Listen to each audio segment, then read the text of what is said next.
हे कृष्ण गोविंद हरे मुरारी, नाथ नारायण वासुदेव। श्री कृष्ण गोविंद हरे मुरारी, हे नाथ नारायण वासुदेव। ओम नमो भगवते वासुदेवाय। श्री विष्णु अपनी कृपा आप सभी पर बनाए रखे। आइए जानते हैं विजया एकादशी का व्रत कैसे रखा जाएगा और कथा किस प्रकार से है। भक्तों, इस कथा को सुनने से आपको संपूर्ण व्रत का फल मिलेगा, तो इस कथा को ध्यान से सुनिए और इस व्रत के क्या नियम है वह भी जानिए। कई बातें ऐसी है जो हम नहीं जानते, जाने अनजाने में कुछ ऐसे काम करते हैं जिससे व्रत का संपूर्ण फल नहीं मिलता। तो आइए आरंभ करते हैं। फाल्गुन मास की कृष्ण पक्ष की एकादशी को विजय एकादशी के नाम से पुकारा जाता है। इस एकादशी के दिन भगवान विष्णु की पूजा किए जाने का विधान है। पौराणिक कथाओं के अनुसार लंका विजय के लिए भगवान श्री राम ने विजय एकादशी के व्रत को किया था, ऐसा शास्त्रों में लिखा है। इस व्रत को करने से साधक की सभी समस्याओं का समाधान हो जाता है, सभी कार्य सहजता से पूर्ण हो जाते हैं और उसका मनोरथ अवश्य ही सिद्ध होता है। हिंदू मान्यता के अनुसार विजय एकादशी का व्रत बहुत ही उत्तम फल देने वाला है। इस साल विजय एकादशी का व्रत समार्थ यानी कि गृहस्थ लोग 6 मार्च 2024 बुधवार के दिन किया जाएगा और विजय एकादशी व्रत वैष्णव लोग 7 फरवरी 2024 को गुरुवार के दिन करेंगे। पुरानी कथाओं के अनुसार त्रेता युग में भगवान श्री राम ने समुद्र लांघने और लंका विजय की कामना से इस व्रत को किया था। इस व्रत के प्रभाव से उनका लंका विजय का अभीष्ट सिद्ध हुआ। तभी से फाल्गुन मास की कृष्ण पक्ष की इस एकादशी को विजय एकादशी के नाम से पुकारा जाता है। विजय एकादशी का व्रत और पूजन पूरी श्रद्धा और भक्ति भावना के साथ करने से साधक के सभी पापों का नाश होता है, सुख और समृद्धि की प्राप्ति होती है, धन संपत्ति में वृद्धि होती है, शत्रु पर विजय प्राप्त होती है, मनोरथ सिद्ध होता है, परिवार में शांति और सौहार्द बढ़ता है, समस्याओं का समाधान हो जाता है, कार्य सुगमता से पूर्ण हो जाते हैं। साधक इस लोक में सभी सुखों का भोग करके मरण उपरांत मोक्ष को प्राप्त करते हैं। विजय एकादशी के व्रत में भगवान विष्णु के पूजन का विधान है। इस उत्तम व्रत की विधि इस प्रकार से है। फाल्गुन मास की विजय एकादशी का व्रत एक दिन पहले यानी कि दशमी तिथि की रात से ही आरंभ हो जाता है। दशमी की रात यानी कि 5 तारीख से ही मनुष्य को ब्रह्मचर्य का पालन करना चाहिए और संयमित आचरण करना चाहिए। विजय एकादशी के दिन सुबह स्नान आदि करके सारी क्रियाओं से निवृत्त होकर स्वच्छ वस्त्र धारण करें। पूजा स्थान पर भगवान का ध्यान करें। विजय एकादशी के व्रत का संकल्प ले। पूजा स्थान पर एक वेदी का निर्माण भी करें और उस पर उड़द, मूंग, गेहूं, चना, जौ, चावल और बाजरा रखें। इस व्रत की पूजा में सप्तधान की वेदी या सप्तधान से घट स्थापना की जाती है। फिर एक कलश में जल भरकर वेदी पर रखें। उस कलश में आम या अशोक के वृक्ष के 5 पत्ते लगाएं। तत्पश्चात वेदी पर भगवान विष्णु की प्रतिमा या फिर चित्र स्थापित करें। साथ ही भगवान गणेश की प्रतिमा भी स्थापित करें। धूप दीप जलाकर सर्वप्रथम भगवान गणेश की पूजा करें। उनको सिंदूर लगाए, रोली चावल से तिलक करे, फल और फूल दुर्वा भी चढ़ाए, जनेऊ चढ़ाए और भोग लगाए। इसके बाद भगवान विष्णु की पूजा करें। उनको पंचामृत से अभिषेक कराएं, रोली चावल से तिलक करें, चंदन लगाए, पीले रंग के फल फूल अर्पित करें, तुलसी दल भी चढ़ाए और भोग भी लगाए। इसके बाद विष्णु सहस्त्र नाम का पाठ करें। इसके बाद विजय एकादशी व्रत की कथा पढ़े या फिर सुने। इसके बाद धूप दीप से भगवान विष्णु की आरती करें। संध्या पूजन के समय भगवान विष्णु की आरती करने के पश्चात फलहार ग्रहण करें। व्रत में अन्न का सेवन नहीं करना चाहिए, सिर्फ फलाहार ही किया जाता है। व्रत की रात को जागरण अवश्य ही करें। व्रत के अगले दिन यानी कि द्वादशी तिथि को पारण किया जाता है। पारण इस प्रकार से किया जाता है। सबसे पहले ब्राह्मणों को भोजन करवाएं। जितनी आपकी सामर्थ्य हो उसके अनुसार दान दक्षिणा देकर ब्राह्मण को संतुष्ट करें। इसके बाद व्रत का पारण करें और स्वयं भोजन करें। इस व्रत के दिन सभी व्यसनों से दूर रहना चाहिए। ना तो जुआ खेलना चाहिए, ना ही शराब पीनी चाहिए। इस व्रत में रात्रि जागरण अवश्य करें और रात भर भगवान का भजन कीर्तन करें। एकादशी व्रत करने वाले को झूठ नहीं बोलना चाहिए, किसी पराई वस्तु को नहीं लेना चाहिए, चोरी नहीं करनी चाहिए और परनिंदा से भी बचना चाहिए। संयमित आचरण करना चाहिए और ब्रह्मचर्य का भी पालन करें। किसी को भी कड़वे शब्द ना कहें, क्रोध ना करें। व्रत करने वाली स्त्री को सिर से स्नान भी नहीं करना चाहिए। आइए रसपान करते हैं विजय एकादशी व्रत की कथा का। एक कथा के अनुसार धर्मराज युधिष्ठिर ने भगवान श्री कृष्ण से फाल्गुन मास की कृष्ण पक्ष की एकादशी के विषय में बताने के लिए कहा।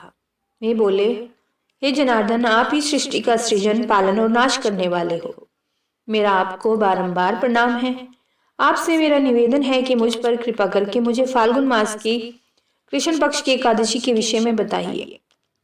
तब भगवान श्री कृष्ण ने कहा, हे धर्मराज युधिष्ठिर, फाल्गुन मास की कृष्ण पक्ष की एकादशी को विजया एकादशी के नाम से जाना जाता है। इसका व्रत करने से जातक के सभी मनोरथ सफल होते हैं और उसे अपने शत्रुओं पर विजय प्राप्त होती है। फिर श्री कृष्ण ने विजय एकादशी की कथा सुनाते हुए कहा कि एक बार देवऋषि नारद ने इसी एकादशी के विषय में परमपिता ब्रह्मा जी से पूछा था। तब ब्रह्मा जी ने नारद जी को विजय एकादशी का महत्व बताते हुए कहा कि हे नारद, तुम जिस एकादशी के विषय में जानना चाहते हो उसे विजय एकादशी के नाम से जाना जाता है। विजय एकादशी का व्रत बहुत ही उत्तम और दुर्लभ है। इस व्रत का पालन करने से साधक के समस्त पापों का नाश होता है, उसे हर स्थान पर विजय प्राप्त होती है और उसकी शत्रु पर विजय होती है। ब्रह्मा जी ने विजय एकादशी की कथा सुनाते हुए कहा कि त्रेता युग में भगवान विष्णु ने मर्यादा पुरुषोत्तम भगवान श्री राम के रूप में अवतार लिया था। जब श्री राम अपनी पत्नी सीता और भाई लक्ष्मण के साथ 14 वर्ष का वनवास भोग रहे थे, तब लंका नरेश रावण छल से देवी सीता का हरण करके लंका ले गया। देवी सीता को कुटिया में ना पाकर श्री राम और लक्ष्मण व्याकुल हो गए और उन्होंने देवी सीता की खोज आरंभ कर दी। उन्हें घायल जटायु ने दुखी होकर सीता हरण का सारा वृतांत सुनाया। सीता की खोज में श्री राम की भेंट हनुमान जी से हुई। उन्होंने श्री राम को अपने मित्र सुग्रीव से मिलवाया। तब सुग्रीव ने उन्हें देवी सीता के वो आभूषण दिखाए जो उन्होंने सहायता मांगते हुए आकाश मार्ग जाते हुए नीचे फेंके थे। श्री राम जी की सुग्रीव से मित्रता हुई और सुग्रीव ने देवी सीता को खोजने में पूरा सहयोग देने का वचन दिया। हनुमान जी ने देवी सीता को खोज निकाला और लंका जाकर देवी सीता से भेंट करके उन्हें भगवान श्री राम का संदेश सुनाया। फिर लंका से आकर श्री राम को देवी सीता के विषय में बताया। तब श्री राम ने लंकापति रावण को उसकी धृष्टता का दंड देने का निर्णय लेकर लंका पर चढ़ाई कर दी। श्री राम के लंका पहुंचने में सबसे बड़ी बाधा था विशाल समुद्र। समुद्र को पार करने की युति पर श्री राम अपने सहयोगियों से मंत्रणा कर रहे थे। तब लक्ष्मण जी ने उन्हें सुझाया कि समीप ही कुमारी द्वीप पर ऋषि वकदालभ्य का आश्रम है, हमें उनसे कोई सुझाव पूछना चाहिए। तब श्री राम ऋषि वकदालभ्य के आश्रम में पहुंचे। श्री राम को देखकर श्री वकदालभ्य उन्हें पहचान गए। उन्होंने श्री राम से आने का कारण पूछा तो श्री राम ने अपनी सारी कथा सुना दी और उनसे अपना लंका विजय का निश्चय भी बताया। फिर उनसे सागर पार करके लंका पहुंचने का कोई उपाय बताने का आग्रह किया। तब ऋषि वकदालभ्य ने उन्हें कहा कि आप फाल्गुन मास की कृष्ण पक्ष की एकादशी के दिन व्रत कीजिए। इस व्रत के प्रभाव से आपकी सभी समस्याओं का समाधान हो जाएगा और आपका अभिष्ट सिद्ध होगा। आप अवश्य ही समुद्र को पार करके राक्षस राज रावण को हराकर लंका जीतेंगे। श्री राम ने ऋषि वकदालभ्य से एकादशी व्रत की विधि पूछी। तब उन्होंने कहा कि एकादशी से एक दिन पहले अर्थात दशमी के दिन स्वर्ण या चांदी या तांबे या मिट्टी का एक घट लेकर उसमें जल भरें और अशोक के या आम के 5 पल्लव रखें।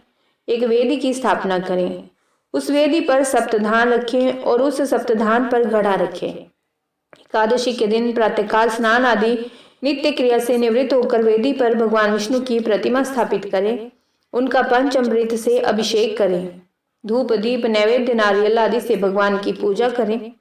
पूजा के बाद पूरे दिन और पूरी रात्रि उस घड़े के समक्ष बैठकर भगवान का ध्यान करें। द्वादशी के दिन स्नान आदि नित्य क्रिया से निवृत्त होकर उस घड़े को किसी योग्य ब्राह्मण को दान करें। ऋषि वकदालभ्य बोले, हे मर्यादा पुरुषोत्तम राम, यदि आप अपने सेनापतियों के साथ इस व्रत का पालन करोगे तो आपको विजय निश्चित है। श्री राम ने ऋषि वकदालभ्य के वचन के अनुसार विजय एकादशी के व्रत का पालन किया। इस व्रत के प्रभाव से उन्होंने विशाल सागर को पार करके रावण को उसके बंधु बांधवों के साथ यमलोक भेज दिया और लंका पर विजय पताका फहराई। परमपिता ब्रह्मा जी ने नारद जी से आगे कहा, हे पुत्र नारद, जो भी मनुष्य विजया एकादशी के व्रत के महात्म्य को पढ़ता या सुनता है उसे वाजपेयी यज्ञ के समान पुण्य प्राप्त होता है। श्री कृष्ण ने धर्मराज युधिष्ठिर से कहा, हे धर्मराज, जो भी मनुष्य इस व्रत का विधि पूर्वक पालन करेगा उसकी सभी स्थानों पर विजय होगी। ओम नमो भगवते वासुदेवाय।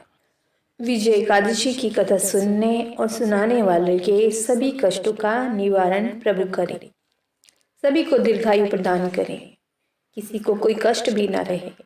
यदि यह वीडियो और इसमें दी गई जानकारी आपको अच्छी लगी हो तो इसे लाइक जरूर करें और कमेंट बॉक्स में ओम नमो भगवते वासुदेवाय अवश्य ही लिखें। यदि आप इस चैनल पर पहली बार आए हैं तो चैनल को सब्सक्राइब जरूर करें। ओम नमो भगवते वासुदेवाय।